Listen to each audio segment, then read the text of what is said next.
भी बताने की जरूरत नहीं है। आपके नीमच की तरह एक डिस्ट्रिक्ट था,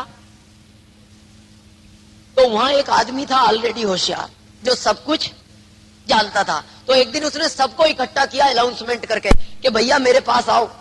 सब आ गए। बड़ा आदमी था। उसने कहा तुम्हें पता है मैं सब कुछ जानता हूं? सबने कहा हाँ साहब आप सब कुछ जानते हो। बोले तुम में कोई ऐसा व्यक्ति हो जो मेरे से ऐसा प्रश्न पूछ ले जो मैं नहीं जानता, तो मैं उसे 50,000 रुपए इनाम दूंगा। तो सबने पूछा ये वो भगवान, पृथ्वी, नीचे पानी, तो उसने कहा ये तो सब मैं जानता हूं। तो सबको लगा ये 50 मिलने वाले नहीं है, ये तो ये कह ही नहीं रहा किसी भी बात को कि ये मैं नहीं जानता, ये तो सब कुछ जानता है। लेकिन एक लड़का उठा बाद में 20 साल का यंग, उसने कहा सेठ जी मेरे भी 4 सवाल हैं, क्या जवाब दे सकते हो? सेठ जी को गुस्सा आ गया। बोले तू मेरे से सवाल पूछ रहा है? अरे जब इनके सबके मिल गए तो तू क्या करेगा? पूछे नहीं नहीं मेरे भी 4 हैं, अगर जवाब दे सकते हो। बोले दूंगा। और बोले नहीं दे पाए तो बोले 50,000 रुपए दूंगा, ये जनता के सामने मेरा कमिटमेंट है। तो उस लड़के ने कहा सेठ जी मेरा पहला सवाल ये है, आज के 20 साल पहले तुम्हारे दादाजी का देहांत हो गया, तुम जानते हो? उन्होंने कहा हाँ ये तो मैं जानता हूं। तू जिस समय तुम्हारे पिताजी का देहांत हुआ, तुम्हारे पिताजी ने 200 ब्राह्मणों को भोजन कराया, तुम जानते हो? बोले ये भी मैं जानता हूं। फिर बोले उस समय तुम्हारे पिताजी के 1 लाख रुपए खर्च हुए, पर तुम्हारे पिताजी की स्थिति 1 लाख खर्च करने की नहीं थी, फिर भी कर दिए, जानते हो? बोले हाँ ये भी मैं जानता हूं।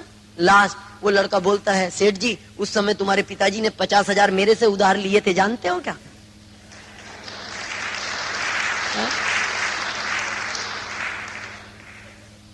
क्या कहें सेठ जी? बताओ क्या जवाब दें?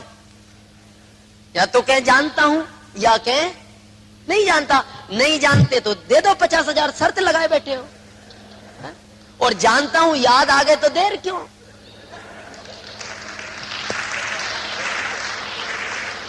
तो जो सब कुछ जानता है कितने देने पड़ते हैं?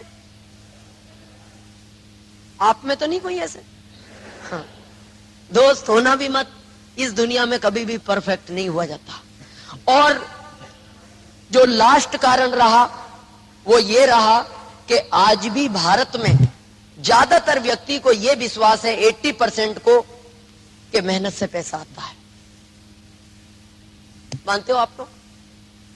ज्यादातर जो भी व्यक्ति आपको मिलेगा, आप कहोगे भाई साहब आरसीएम में बोलने से पैसा जाएगा, वो कहेगा पागल बना दिया तुम्हें किसी ने, अरे मेहनत से पैसा आता है, कोई यूं ही पैसा आ जाता है, ये विश्वास है। लेकिन आप मेरे को एक चीज बताओ सच्चाई से कि अगर मेहनत से पैसा आता है तो इस हिंदुस्तान में सबसे बड़ी कार और सबसे बड़ा बंगला मजदूर के पास होना चाहिए था। मेहनत वो सबसे ज्यादा करता है। आप विश्वास नहीं करोगे, मैं पिछले 1 साल जब धार से मीटिंगें लेकर आता था ना, ये जब पुलियां बन रही थी एमपी की, रात के 2-2 बजे मैंने तगारी तोकते हुए देखा है उन लोगों को। और उनसे पूछो पहनते कैसा हो, तो फटे हुए कपड़े हैं, कपड़े सही नहीं। खाते क्या हो? चटनी से। तो मेहनत ज्यादा, फिर क्यों पैसा नहीं? दोस्त इस गर्दन के नीचे के हिस्से से पैसा नहीं आता, इस गर्दन के ऊपर के हिस्से से पैसा आता है। इसके नीचे से कितना भी काम करो, जिनमें इनको ज्यादा विश्वास है, नीचे के हिस्से से आदमी अमीर नहीं बन सकता, हिस्सा ऊपर का ही काम में लेना पड़ेगा, जिसको 20% लोग यूज करते हैं, उससे ही पैसा आ सकता है। ऊपर के हिस्से में क्या है? क्या है? दिमाग। क्या ये आदमी को अमीर बना सकता है? कमी है अपने भारत में इनकी। एक ढूंढो 10 तैयार। हमारे रतलाम में भरमार है इनकी। आप किसी से भी वहां मिलो ना, उससे पूछो भाई साहब दिमाग उमाग है कि नहीं है? बोले दिमाग की बात कर रहे हो? दिमाग तो उसने इतना दिया है, इतना दिया है, इतना दिया है कि मैं सोच भी नहीं सकता, इतना है। तो बोले फिर तुम अमीर नहीं बने? बोले अमीर कहां से बनते, जिस समय दिमाग दे रहा था दिमाग दे के भेज दिया, पैसा देना भूल गया। खाली दिमाग ही दिमाग दिया, उसने पैसा नहीं दिया। तो खाली दिमाग आदमी को अमीर नहीं बना सकता, ना खाली पैसा आदमी को अमीर बना सकता है। ऐसे बहुत सारे उदाहरण हैं जो अरबपति लोग हैं और दिमाग नहीं है और वहां के वहीं हैं, आगे कुछ नहीं कर पाए। लेकिन जिनको ऊपर वाले ने ये दोनों चीज दे दी, वो आज इस दुनिया में नंबर 1 है। आप और हमको बनना हो, जरूरत पड़ेगी, है अपने पास दोनों चीज, होती तो यहाँ ना आप आते ना मैं आता, आने की जरूरत थी नहीं। लेकिन मैं एक राज की बात आपको बताऊं, ऊपर वाले ने इस गर्दन के ऊपर के हिस्से में ही एक चीज और दी है, और जिसका आदमी सही उपयोग कर ले तो आदमी नंबर 1 बन सकता है, और वो होती है आपकी जबान। बोलने से। आप कहोगे बोलने से नहीं बनता, तो मेरे को बताओ, ये जो आज विज्ञापन आते हैं 3 करोड़ में कोई विज्ञापन कर रहा है, 4 करोड़ में कोई पेप्सी का, कोई मिरिंडा का कर रहा है, 12 करोड़ में ऐश्वर्या बोल रही है सुंदरता का राज है लक्स इंटरनेशनल, 22 करोड़ में सचिन बोल रहा है मुस्कान का राज है विक्टर, 33 करोड़ में सन्नी देओल बोल रहा है इस ट्रैक्टर में दम है। तो किस बात का पैसा ले रहे हैं? किसने दिमाग लगाया और किसने पैसा लगाया? केवल बोलने का, और एक भी सच नहीं बोल रहा, सब झूठ बोलने का ले रहे हैं। तो मेरे को बताओ, जब झूठ बोलने में करोड़ों मिलता है तो आप अनुमान लगाओ दोस्त, अगर इस जवान से सच बोला जाए तो अरबों क्यों नहीं आ सकते? आ सकते हैं।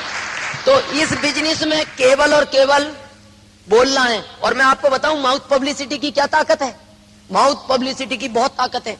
एक बार क्या हुआ, 5 दोस्तों में एक ऑलरेडी होशियार था, तो उन्होंने कहा यार ये बहुत तेज चलता है। वो रहता भी अप टू डेट था, टाई कोट पर तेज दिमाग से चलता था कि मैं सब कुछ जानता हूं। उन्होंने कहा इसको लाइन पे लाना है जैसा भी हो।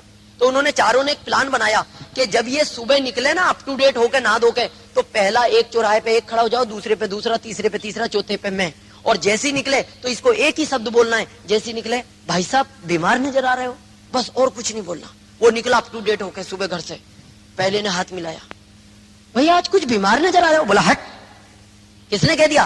दिमाग खराब है तेरा, मैं बीमार नजर आ रहा हूं। आगे गया, दूसरे ने फिर हाथ मिलाया, बोला आज कुछ बीमार नजर आ रहे हो। इसको थोड़ा डाउट हुआ, यार पहले ने भी यही कहा, ये भी यही कह रहा है, लेकिन ये बोला नहीं नहीं बीमार नहीं हूं। तीसरे पे पहुंचा, तीसरे ने हाथ मिलाया, बोले आज कुछ बीमार नजर आ रहे हो। तो इसकी तो लैंग्वेज चेंज हो गई। इसने कहा यार उसने तो देख कुछ। और जब चौथे चौराहे पे पहुंचा, चौथे ने कहा आज कुछ बीमार नजर आ रहे हो, तो शाम को अस्पताल भर्ती हो गया। किससे? बताओ, एक अप टू डेट व्यक्ति को केवल 4 बार बोला गया अस्पताल जा सकता है। आप आरसीएम के लिए बोलो, आदमी क्यों नहीं करेगा?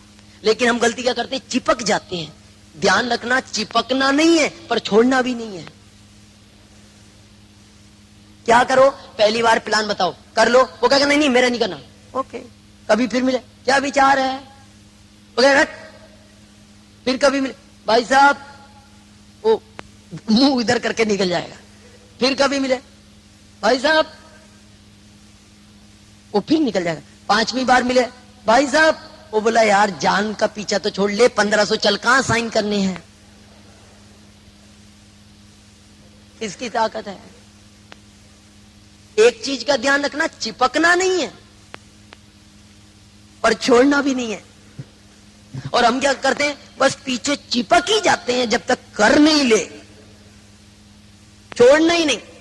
अभी मिला, थोड़ी देर बाद फिर घर पहुंच गए। नो, बस जब मिले भाई साहब, वो तुरंत समझ जाए। और मैं कह रहा हूं 5वीं बार पे नहीं आ जाए तो गारंटी है, ये ताकत है इसकी। दूसरा, जिनका बिजनेस नहीं चलता उनके लिए मैं एक चीज और बताऊं। सबसे पहला सूत्र है इस बिजनेस का कि आप अपने आप को बदलो। ये सबसे बड़ा फार्मूला है जिंदगी में कि अगर आपको किसी भी फील्ड में सक्सेस होना है तो सबसे पहले अपने आप को चेंज करना पड़ेगा। मेरे को यहाँ डिस्ट्रीब्यूटर कितने हैं? डिस्ट्रीब्यूटर एक बार हाथ खड़ा, काफी है। ईमानदारी से हाथ दोबारा खड़ा करना, मैं पहचानता हूं, ऐसा नहीं सबके सामने मैं स्टेज पे बुला लूं आपको। ड्रेस में कितने हैं? कोट यानी पैंट शर्ट दोनों होने चाहिए, एक में भी नहीं। Thank you. हाथ पहले और अब में आधे हो गए, अभी आधे डाउन हो गए। जब बात आई ड्रेस में कितने हैं, तो आप मेरे से सच्चाई ले लो कि आपका बिजनेस ज्यादा बड़ी ऊंचाइयों तक नहीं जाएगा। सबसे पहला तो नियम ही है कि आप मेरे को बताओ, अपने खेत में तो चने बो रहे हो, पड़ोसी को कहो गेहूं बो, पैसा ज्यादा आएगा। बोएगा क्या है? वो आपसे नहीं कहेगा भाई साहब आप क्यों नहीं बो रहे गेहूं, जब गेहूं में ही पैसा ज्यादा आता है। दोस्त, इब्राहिम लिंकन ने एक बात लिखी अपनी बुक में, कुछ लोगों को कुछ समय के लिए बेवकूफ बनाया जा सकता है, ज्यादा लोगों को ज्यादा समय के लिए बेवकूफ नहीं बनाया जा सकता। आप नहीं पहनोगे और किसी को कहोगे तो वो चीज ज्यादा दिन नहीं चलेगी। और सबसे पहले आप सोचो, 700 करोड़ की कंपनी के मालिक हो तो मालिक जैसे लगने भी तो चाहिए। यहां पता लगा बगैर सेटिंग के एक आस्तीन ऊंची एक नीची, चप्पलों में बाल बिखरे हुए, सेविंग बहुत बड़ी, और जाके कह रहे हैं तेरी भी जिंदगी बदल सकती है। किसकी देखेगा पहले? वो आपको देखेगा, कहेगा नहीं, बुरा लग सकता है, पर मन मन सोचेगा भाई साहब का अभी तक हुलिया नहीं बदला, उसके कहां से चांस है। और मैं आपको एक रिक्वेस्ट करूंगा, बहुत सारे लोग मेरे को बोलते हैं सर जी हम तब चेंज हो कि हम वहां तक पहुंचे तो सही। तो अमिताभ बच्चन जी की बुक पढ़ लेना। अमिताभ बच्चन ने अपनी बुक में लिखा है, पहले मैंने अपने आप को अमिताभ बच्चन माना है तब बना हूं। पहले आपको अपने आप को मानना पड़ेगा। और इसमें मैं आपको टाई और कोट के फायदे भी बता देता हूं। एज यू लाइक, जिंदगी में पहनना हो तो पहनना और नहीं पहनना हो तो मत पहनना। टाई का पहला फायदा यह है, टाई वाला व्यक्ति कभी भी हल्के शब्द नहीं बोलता। आप किसी भी चौराहे पे किसी टाई वाले व्यक्ति को हल्के शब्द बोलते हुए नहीं देखोगे। पता है क्यों? इसकी इंपॉर्टेंस है। इसको डालने के बाद आदमी बहुत सोच समझ के बोलता है, नपे तुले शब्द बोलता है। पता है क्यों? नहीं तो कोई भी कह देगा टाई बांधे घूम रहे हो, तुम्हें बोलने की तमीज नहीं है। और मैं कह रहा हूं कितना भी बिगड़ा हुआ आदमी हो, एक बार उसके गले में टाई डाल दो, आधा तो वो यूं ही सुधर जाए, उसको सुधारना ही नहीं पड़े। तो फायदा है डालने में, कहां नुकसान है।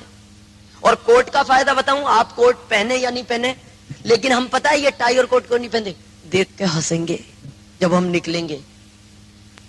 आप एक चीज बताओ, हाथी निकलता है ना कभी कभी गांव से या मोहल्लों से, उसे देख के बहुत लगते हैं पीछे, उसके पीछे लगते हैं।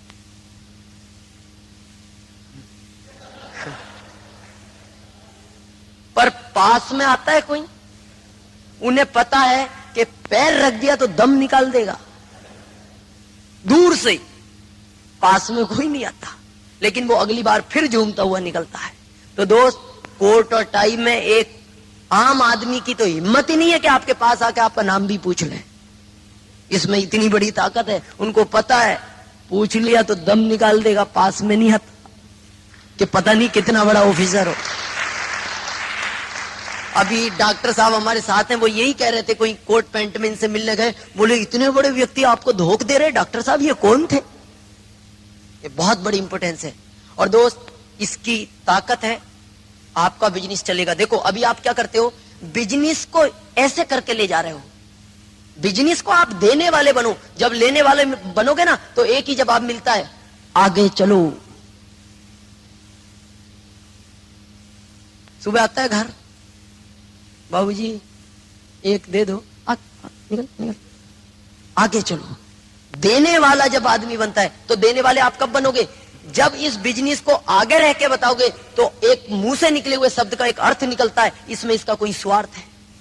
आप ऐसे बनो कि वो आगे रह के पूछे क्या करते हो, टाई नहीं बांधी, बांध लो, तो आगे रह के नहीं पूछेंगे दोस्त आजकल क्या चक्कर है, बोले आजा, बैठ के बता दो। एक तरफ कोट नहीं पहना, पहन लो, नहीं पूछेगा क्यों आजकल क्या करते हो, आजा। अपने आप को बदलना पड़ेगा।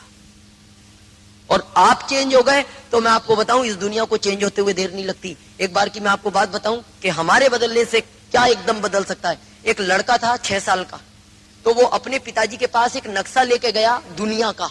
तो उस नक्शे में वो अपने पापा को बोलता है, पापा मेरे को इसमें गंगा नदी बताओ कहाँ है। तो पापा थोड़े काम में बिजी थे, बोले बेटा 2 मिनट के बाद आ। फिर चला गया, बोले पापा गंगा नदी बताओ, बोले 2 मिनट के बाद आ। फिर चला गया, बोले पापा गंगा नदी बताओ, बोले 2 मिनट के बाद आ। फिर चला गया, तो पापा को गुस्सा आ गया क्योंकि वो कोई इंपॉर्टेंट काम कर रहे हैं। गुस्सा आया, नक्शा लिया, बोले ला बताऊं, और टुकड़े टुकड़े कर दिए, फाड़ दिया, और फाड़ के उसके हाथ में दे दिए 100 टुकड़े, बोले अब इन्हें जोड़ ला, फिर बता दूंगा कहां है। तो उनको लगा अब 100 टुकड़े जब ये नक्शा बनाएगा, जोड़ेगा सबको तो 2 घंटे का काम है। लेकिन दोस्त 2 मिनट के बाद वो बच्चा वापस अपने पापा के पास था उस नक्शे को जोड़कर। जो 2 घंटे का काम था वो 2 मिनट में कैसे हुआ पता है? वो आया, पापा बहुत खुश हुए, बोले बेटा तूने इतनी जल्दी इस विश्व के नक्शे को सुधार दिया, मेरे को बहुत खुशी है, जो तो पूछेगा वो बताऊंगा, गंगा नदी नहीं, पर तू एक बात का जवाब दे, तूने इतनी जल्दी इस विश्व के नक्शे को सुधार कैसे दिया? तो वो लड़का बोलता है, पापा इसके पीछे मेरी तस्वीर बनी थी, मैंने अपनी तस्वीर सुधार ली, ये विश्व अपने आप सुधर गया। दोस्त इस तस्वीर को सुधार लेना और इसके फायदे हैं कोर्ट का, लोग आपको बहुत बड़ा कुछ समझेंगे। मेरे साथ कई घटना हुई हैं। मैं रतलाम में एक दिन सब्जी लेने जा रहा था बाइक पे, वहां थोड़ा कंजेस्टेड है हमारे मामला सब्जी लेने का, कार नहीं चलती वहां। तो मेरे पीछे से एक अनजान व्यक्ति जिनको मैं जानता नहीं था, 45 साल की लगभग एज होगी, स्कूटर से निकले और आगे निकल के झांकते हुए बोलते हैं, वकील साहब अब तो कार ले लो। खुशी हुई, किस बात की? मैंने कहा दोस्त आज के 45 महीने पहले किसी ने वकील नहीं कहा, अब लोग वकील तो कहते हैं। अगा ताकत है। और मेरे साथ जो दोस्त स्टेशन पे गए होंगे इनके साथ कई बार घटना घटी होगी। मेरे साथ तो अभी रतलाम में मैं उस दिन लेखराज जी सोनी जी को बैठाने गया, लेखराज जी भी सीट में थे, मेरे भी कई बार आते हैं और कई बार हुई है। मैं बॉम्बे से निकला सेमिनार देके, तो वहां एक व्यक्ति, भीड़ थी, ट्रेन का आने का समय था, तो एक व्यक्ति आया, बोले सर ये जो ट्रेन आने वाली है इसमें S2 कोच कहाँ आएगा? मैंने कहा यार ये इस भीड़ में औरों से क्यों नहीं पूछ रहा, ये मेरे से क्यों पूछ रहा है? मेरे साथ जो थे उन्होंने कहा सर ये आपको टीटी समझ रहा है। अब बताओ तो बताओ क्या जो ट्रेन आने वाली है, क्या बताओ? और नहीं बताओ तो इसकी इज्जत का मामला है। तो मैं फंस गया। तो मैंने बताया उसको थोड़ा, मैंने कहा क्या कह रहे हो आप? वो बोला सर ये जो ट्रेन आ रही है इसमें S2 कोच कहाँ लगेगा? मैंने कहा देखो दोस्त, कभी कभी इस कोच को ये आगे भी लगा देते हैं और कभी कभी ये पीछे भी लगा देते हैं और कभी कभी ये बीच में भी आ जाता है। तो तुम ऐसा करो, ट्रेन आने के बाद चेक करो ये कहाँ लगा हुआ है। हो गया काम, वो चला गया। लेकिन उसके बाद टेंशन और बड़ी आ गई। एक टिकट लेके आ गया और टिकट लेके आके कहता है सर जी 3 नंबर पे वेटिंग अटक गई, और उसी ट्रेन से उसको जाना जिससे मेरे को जाना। मैं चक्कर में पड़ गया। मैंने कहा यार ये इसी ट्रेन में मैं हूं, करो क्या? तो मैंने कहा क्योंकि अपना कभी कंफर्म नहीं होता तो टीटी से बात करते हैं। टीटी यही बोलता है कि मेरी 7 नंबर की सीट है, उस कोच में जाके बैठ जाओ, मैं जगह देख के जैसा भी एडजस्ट करूंगा। तो मेरे एकदम बात ध्यान में आई। मेरा तो था S5 में, मैंने उसको कहा तू S1 में 7 नंबर पे बैठ, मैं देखता हूं अंदर आके। हो गया काम, बैठ गया होगा, टिकट थी उसके पास, जिसने भी चेक किया होगा क्या होगा। लेकिन दोस्त ये तो पता लगा कि इसमें ताकत है, और अगर आपको इस बिजनेस को बहुत बड़ी ऊंचाइयों पे ले जाना है तो आप इस ताकत को समझें, अपने आप को चेंज करें। दूसरा ये मैं रिक्वेस्ट करूंगा, ये बैच ये वैसे आपके पिकअप सेंटर पे मिलते हैं और 2-4 पीस आपको बाहर मिल सकते हैं। मेरे वैसे शायद देवास में कल खत्म हो गए होंगे, मेरे पास मैंने मंगाए थे 50 पीस, और हो तो कभी आप लेना। जो डिस्ट्रीब्यूटर हैं मैं उनसे रिक्वेस्ट करूंगा इसको आप अनिवार्य रूप से लगाएं। तो पता है क्या है, आप जब इसको लगाओगे तो आदमी बैच देख के ये पढ़ता है ये किस डिपार्टमेंट का आदमी है, टीटी है, पुलिस में है, आर्मी में है, डॉक्टर है, इंजीनियर है, जो भी है। तो जब आपका देखेगा तो उसके डिपार्टमेंट समझ में नहीं आएगा।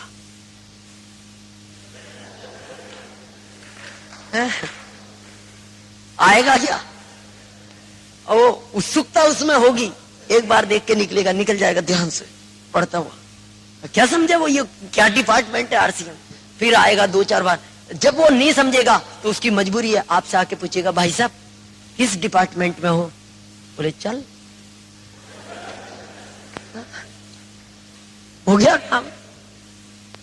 अब आगे रह के पूछ रहा है तो सुनेगा कौन? वो आगे रह के कह रहा है क्या है, तो आप बताने वाले हो।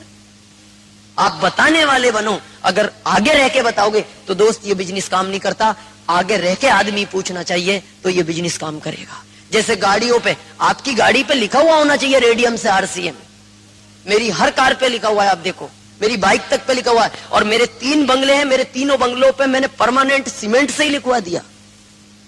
कोई मेहमान भी आए तो आके पूछेगा, ये जैसे ज्यादातर तो ये लिखते हैं गुरु कृपा तो लिख रखा है, माँ की कृपा ये नाम, पर ये कहेगा ये आरसीएम क्या है, पूछेगा। चलो अपन तो इंतजार में है कि पूछे तो सही। और एक मैं रिक्वेस्ट करूंगा, जिनके पास आरसीएम की लीड ना हो, एक मैजिक लीड आती है, मैं रिक्वेस्ट करूंगा इस लीड को भी आपके पास रखें। पता है कहीं भी कोई सिग्नेचर का किसी का भी कोई मांगेगा ना, जैसे अभी हम रिजर्वेशन कराने के लिए जाते हैं तो वहां बहुत सारे लोग कहते हैं भाई साहब जरा लीड दे, क्या बिल भरने जाओ लीड दो, तो जब देखेगा फिर कहेगा, देखेगा इधर बटन दबाएगा, है ही नहीं कुछ इसमें, तो स्प्रिंग नहीं है, देखेगा यूं करेगा, ये उल्टी, ये है ही नहीं, ये अंदर रिपिल चली जाती, बाहर निकालो, तो सोचेगा, फिर आएगा भाई साहब ये बटन नहीं है क्या, बोले आप कहना इसको ऐसे करना, फिर जलाएगा तो रिपिल अंदर नहीं जाएगी, उल्टी करेगा तो ही जाएगी, ऐसे करेगा तो भी काम नहीं करती, पर जिस समय चलाएगा उस समय काम करेगी। जब साइन वाइन कर लेगा बाद में आके कहेगा क्या है ये, आजा हो गया ना। कितना आसान बिजनेस है, पर तरीके से करोगे तो होगा। तो दोस्त यहां से शुरुआत होती है, लेकिन इस बिजनेस में एंट्री लेने के लिए क्या करना पड़ता है, उस चीज को आप समझे कि इस बिजनेस में एंट्री की शुरुआत कहां से होती है। आप अपनी जरूरत के लिए कपड़े खरीदते हो, खरीदते आए हो और खरीदते, और तो कुछ विचार नहीं है। भाई मजबूरी है कपड़ा पहनना, आदत तो नहीं मानते आप लोग, मजबूरी है ना, ये पहनना ही है। तो आज तक जरूरत पड़ती है, एक ड्रेस की खरीद रहे हो, 5 की पड़ती है, कोई दीपावली कोई त्योहार आ जाए, कोई शादी आ जाए, तब भी आप खरीदते हो।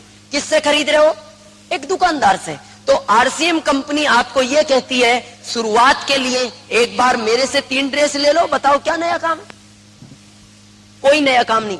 फर्क है, दुकानदार कपड़े की गारंटी नहीं लेगा क्योंकि इसके बीच में बिचौलिए हैं, इसलिए ये लिखता है फैशन के दौर में गारंटी की इच्छा ना करें।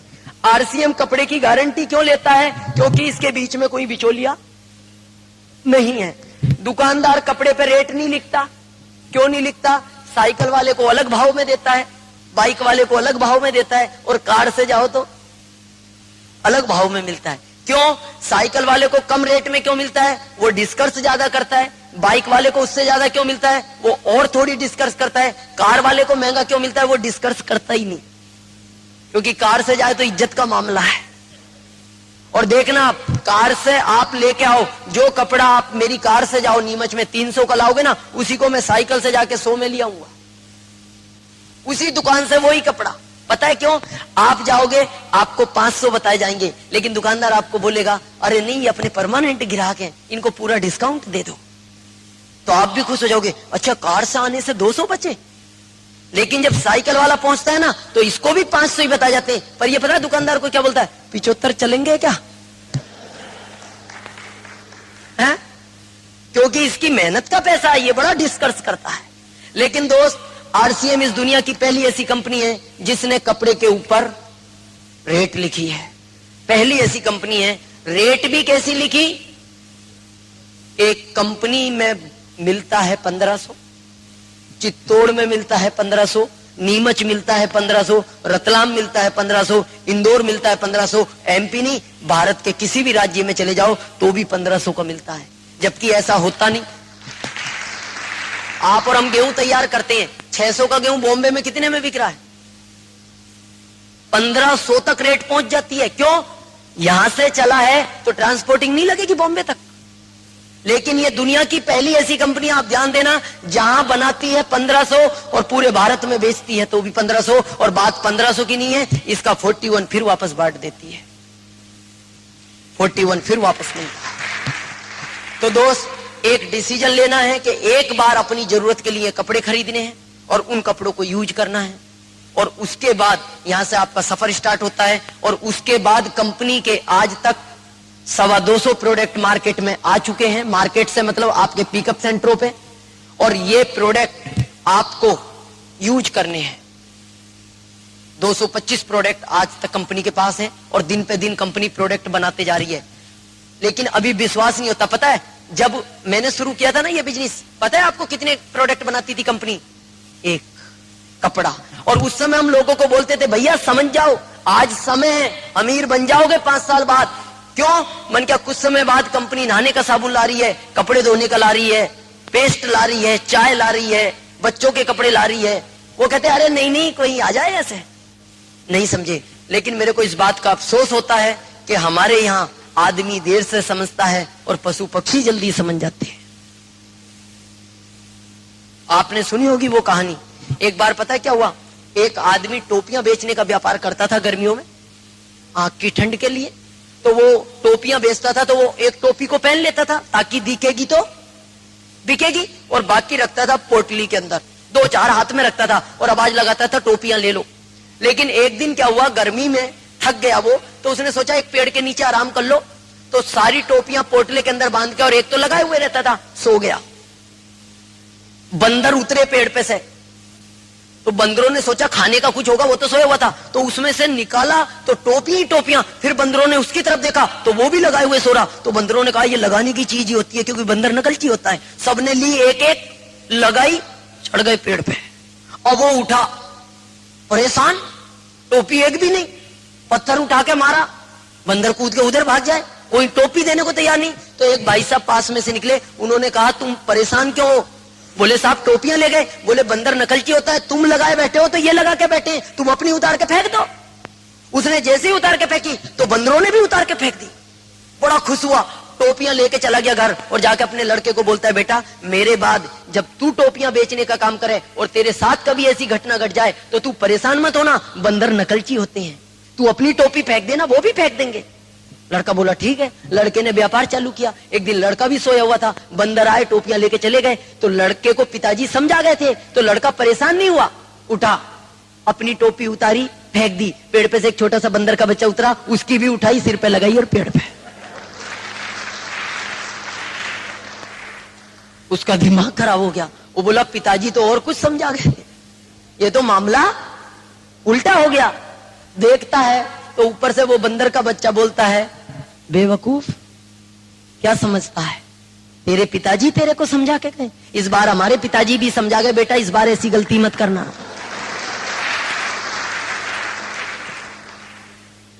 बंदर समझ गए, बंदर।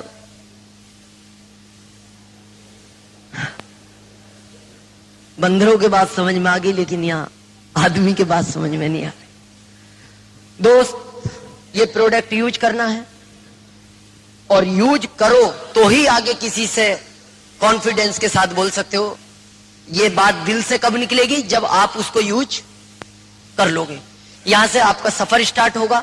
अब आपको क्या करना है? जब आपको प्रोडक्ट यूज करने से बिजनेस वॉल्यूम का 20 जिंदगी भर मिलेगा, और ये 20 भी बहुत सारे लोग अभी इसका प्रोडक्ट नहीं खरीदते। आप आज घर जाके हिसाब लगाना, ये आप प्रोडक्ट जो नहीं खरीदते नहीं, घर का अगर सारा प्रोडक्ट लाए ना आरसीएम जो बनाता है, इसका अगर 20 भी वापस मिलता है तो आज कैलकुलेशन लगाना कि घर में आज एक बच्चा जन्म ले और ये 20% उसके नाम से डालते रहो, और 20 साल जब वो बच्चा बड़ा हो जाए ना, ये इतना पैसा इकट्ठा हो जाएगा कि उसकी परवरिश, उसकी शादी, उसकी पढ़ाई के लिए आपको अलग से पैसे की आवश्यकता पड़ेगी नहीं। इतना होता है ये 20%। लेकिन फिर भी हम प्रोडक्ट यूज नहीं करते। दोस्त प्रोडक्ट आपको 100% यूज करना पड़ेगा। उसके बाद अच्छा लगता है तो अच्छा ही करना, बुरा लगता है तो बुरा ही करना, ये आदमी का नेचर है। यस, तो आप जब इसको यूज करोगे तो डेफिनेटली आपके अंदर से एक अच्छी आवाज निकलेगी। तो आप नहीं चाहोगे कि मेरे मिलने वालों का फायदा कराऊं जब मेरे को हो रहा है, तो चाहोगे तो कितनों का करा सकते हो? हैं 100-200 पहचान वाले, रिश्तेदार, मिलने वाले, फ्रेंड हैं, करा सकते हो 200 का।